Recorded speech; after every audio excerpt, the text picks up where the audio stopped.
Maharashtra bulletin, आपला महाराष्ट्र, आपली बातमी।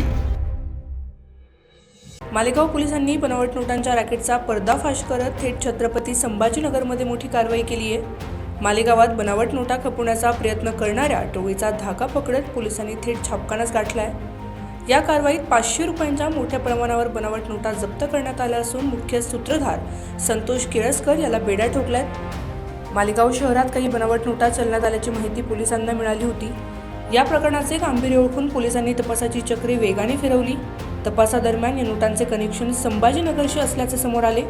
मालेगाव पोलिसांच्या पथकाने तातडीने संभाजीनगरमध्ये छापा टाकला, जिथे संतोष केळसकर हा बनावट नोटा छापण्याचे काम करत होता। पोलिसांनी तेथून 500 रुपयांच्या नोटा, प्रिंटर आणि इतर साहित्य हस्तगत केले। सूत्रधार जे आहेत याचे नाव आहे संतोष केळसकर।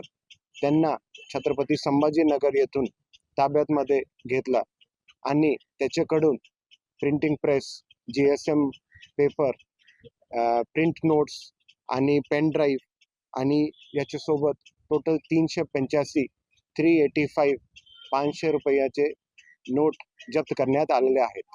या गुन्ह्यामध्ये टोटल 5 लोक आमच्या ताब्यातमध्ये आहेत आणि त्यांना अटक झालेली आहे। या बनावट नोटांचा पुरवठा महाराष्ट्रात आणखी कुठे कुठे करण्यात आला आहे, तसेच या रॅकेटमध्ये आणखी कोणाचे हात आहेत याचा शोध पोलीस घेत आहेत। मुख्य सूत्रधार अटकेत आल्याने बनावट नोटांचे मोठे रॅकेट उद्ध्वस्त करण्यात मालेगाव पोलिसांनी यश आले। Bureau report, Maharashtra bulletin, Nashik.